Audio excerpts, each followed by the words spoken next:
तीसरा सूत्र, अस्तित्वेत्यस्य भावोस्तित्वम सद्रूपत्वम।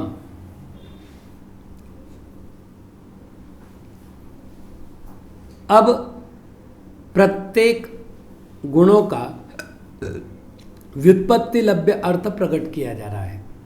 सबसे पहले अस्तित्व गुण।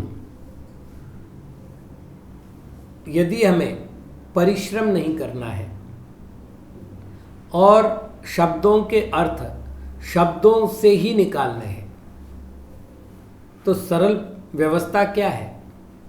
इसमें दो शब्द है, एक अस्ति और दूसरा त्व।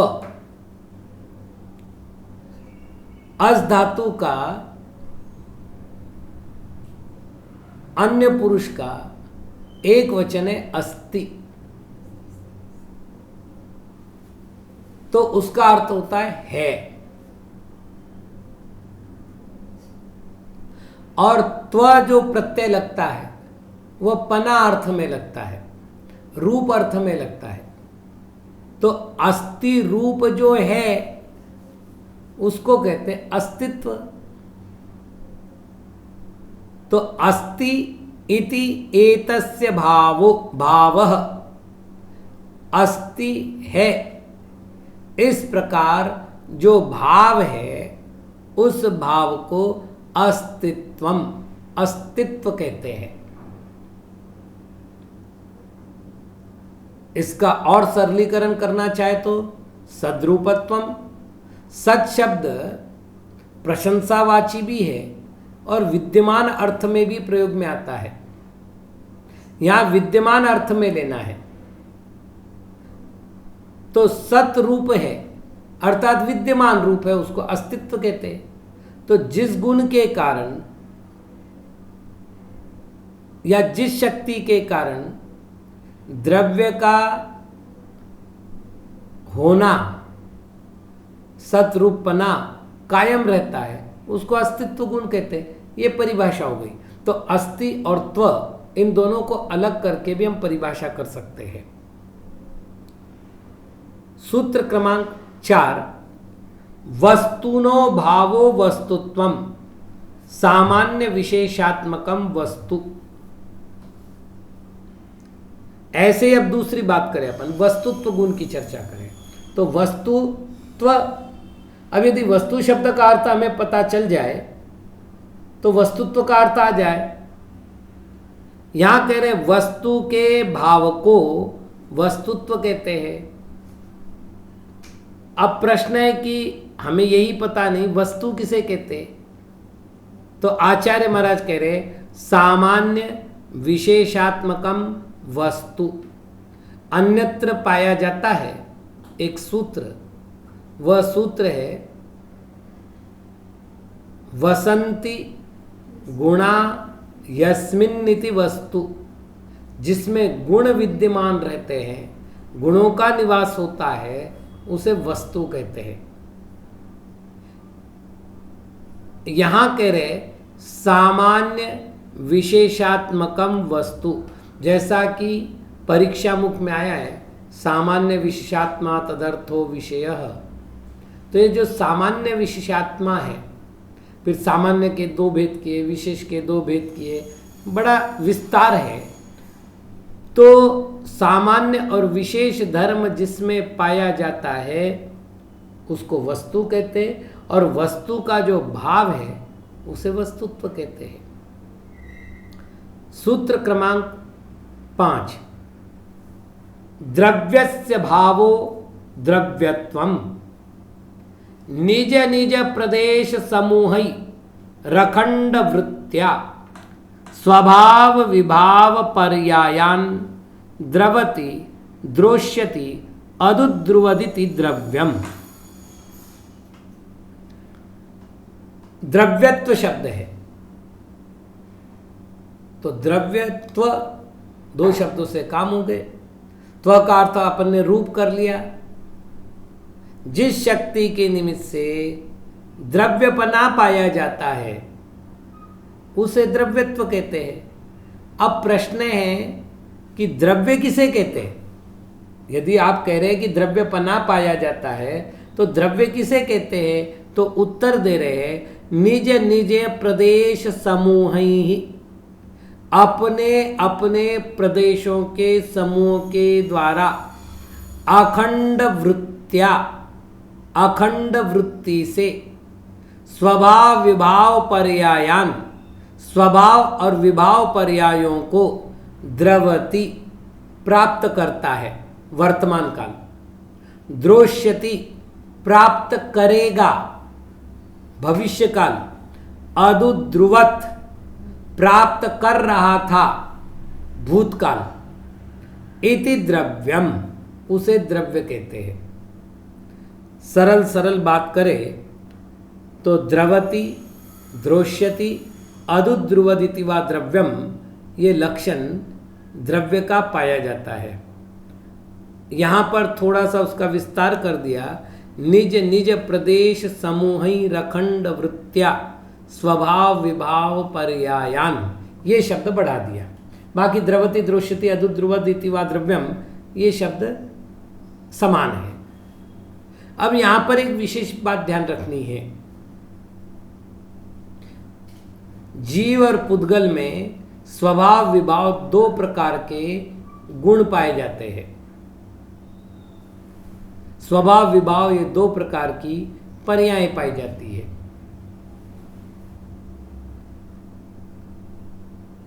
बाकी चार द्रव्यों में स्वभाव स्वभाव ही पाया जाता है, विभाव नहीं पाया जाता। तो उस अपेक्षा से जब हम धर्म द्रव्य की परिभाषा करेंगे तो कहेंगे निज प्रदेश समूहि, फिर निज निज नहीं आएगा क्योंकि एक ही द्रव्य की चर्चा कर रहे हैं। निज प्रदेश समूहि अखंड वृत्त्या स्वभाव पर्यायान द्रवति द्रोष्यति अदुद्रुवद इति धर्म द्रव्यम। इस प्रकार से धर्म अधर्म आकाश काल का चर्चा होगी, लेकिन जीव पुद्गल की होगी तो स्वभाव और विभाव पर्यायों की बात होगी। कहने का तात्पर्य यह है कि द्रव्य को सर्वदा शुद्ध स्वीकार करने पर यह परिभाषा सिद्ध नहीं होती कि वो द्रव्य है, कि स्वभाव पर्यायों को प्राप्त करता है, वैसे वैभाविक शक्ति के कारण से विभाव पर्यायों को भी प्राप्त होता है। ये स्वीकार नहीं करेंगे तो विभाव पर्यायान इस शब्द की व्याख्या नहीं हो सकती। तो वापिस एक बार, द्रव्य के भाव को द्रव्यत्व कहते हैं और जो पर्याय रूप से परिणमन हो रहा है, हो रहा था और होगा, उसे द्रव्य कहते हैं। टिप्पण में केवल द्रवति शब्द का अर्थ दिया है। द्रवति प्राप्नोति, प्राप्त करता है।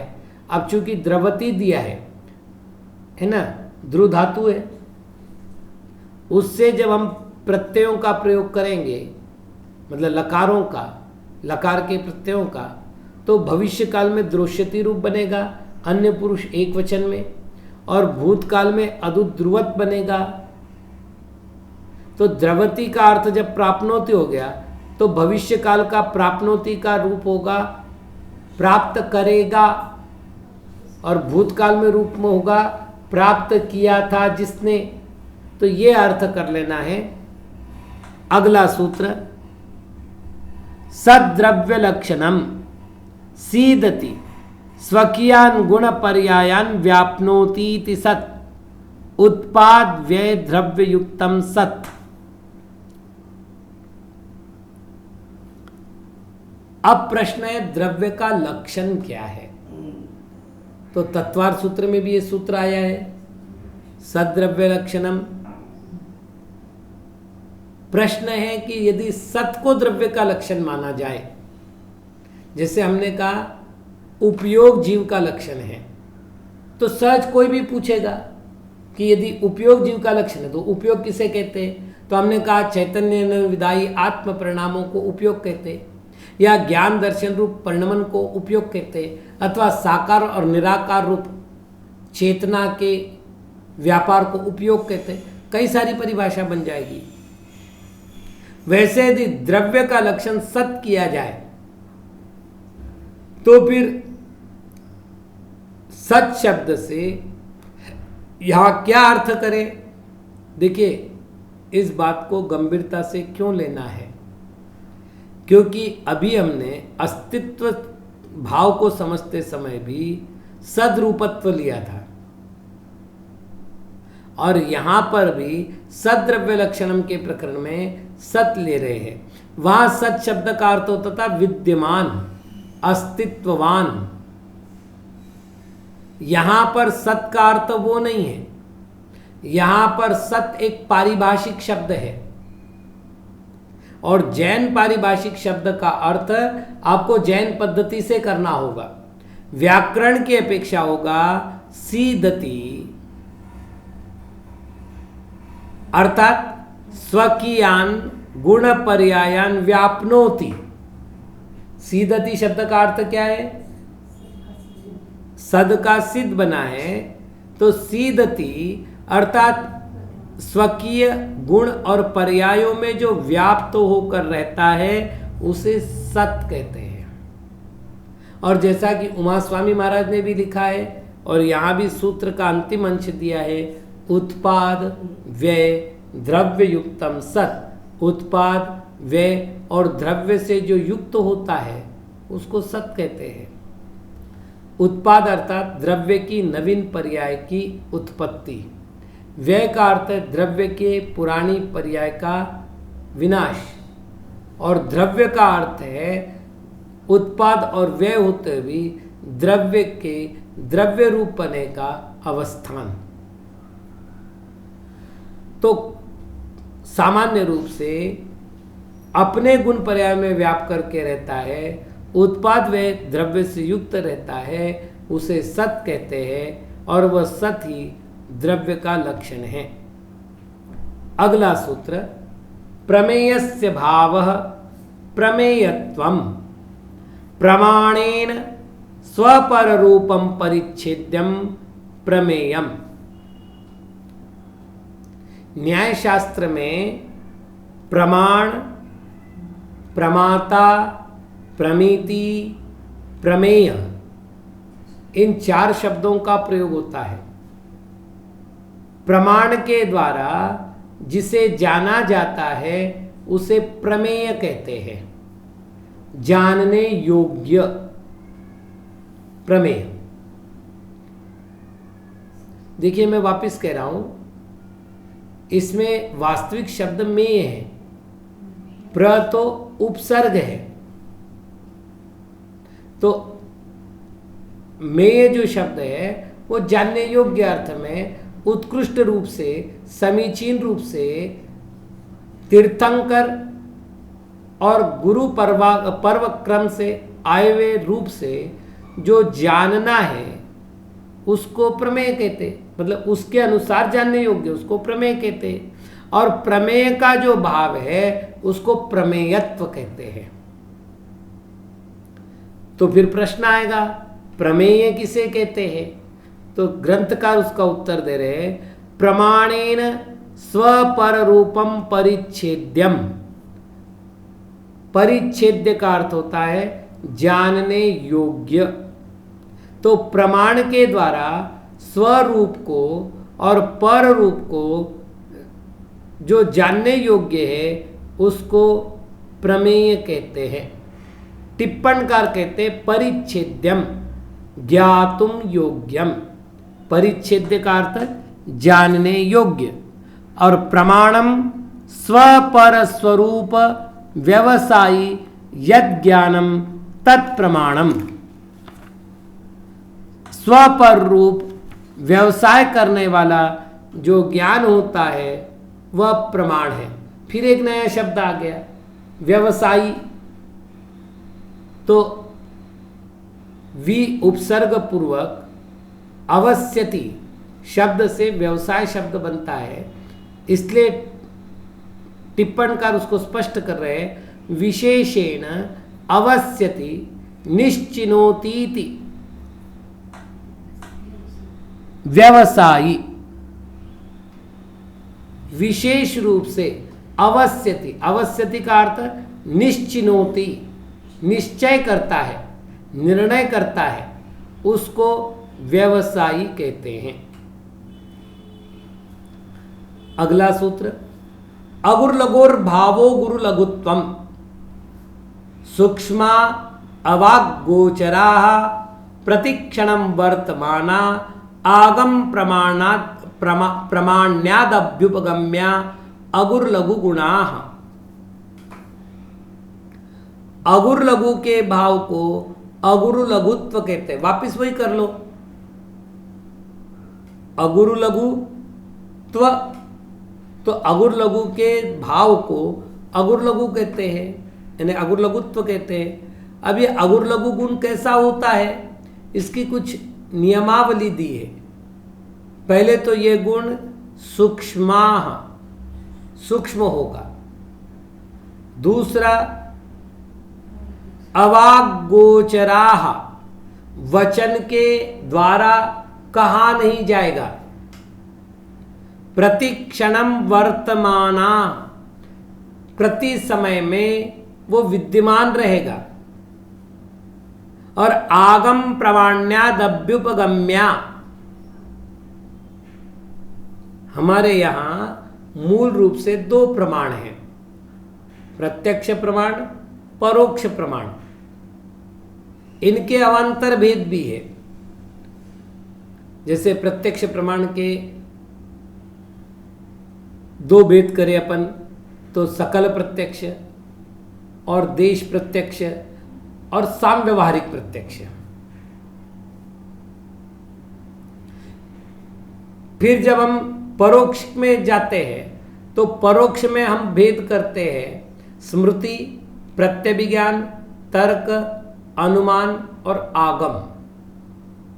प्रत्येक के विषय भिन्न भिन्न है, इसलिए प्रत्येक प्रमाण अपने आप में स्वतंत्र प्रमाण है। तो जो अगुर्लघु गुण है उसको प्रत्यक्ष प्रमाण से हम नहीं जान पाते। हमारे जानने का साधन होगा आगम प्रमाण। इसलिए यहां कह रहे आगम प्रमाण्यात, आगम की प्रमाणता से अभ्युपगम्या, जिसको स्वीकार किया गया है। अभ्युपगम करना है, स्वीकार करना। आगम प्रमाण के द्वारा जिसको स्वीकार किया गया है उसको अगुरुलघु गुण कहते हैं। सूक्ष्मं जिनोदितं तत्त्वं हेतुभिर्नैव हन्यते आज्ञा सिद्धं तु तद्ग्राह्यं नान्यतावादिनो जिनाः। जिनोदितम, जिन उदितम, जिनेन्द्र भगवान के द्वारा कहा गया तत्वम, तत्व सूक्ष्मम, सूक्ष्म है। हेतु भी, हेतुओं के द्वारा, युक्तियों के द्वारा नैव हन्यते, खंडित नहीं होता, विनष्ट नहीं होता। आज्ञा सिद्धम तु तद्ग्राह्यम, निश्चयतः उसे आज्ञा सिद्ध करके ग्रहण करना चाहिए। क्यों? नान्यथावादिनो जिनाः, जिनाः जिनेन्द्र भगवान, अन्यथावादिनो न, झूठ बोलने वाले नहीं होते, असत्य बोलने वाले नहीं होते। टिप्पणकार कह रहे हैं अनुमानादि भी सिद्धम, अनुमान आदि के द्वारा सिद्ध। और जिनाः अनेक विषम भवगाहन व्ययन प्रापण हेतुन कर्मारातिन शत्रुन जयंती क्षयम नयंती जिनाः, अनेक संकट युक्त गहन भवों के उत्पत्ति, व्यय और प्राप्ति में जो कारण बनते हैं, ऐसे कर्म रूपी शत्रुओं को जो जीतते हैं, क्षय को प्राप्त करते हैं, उनको जिन कहते हैं।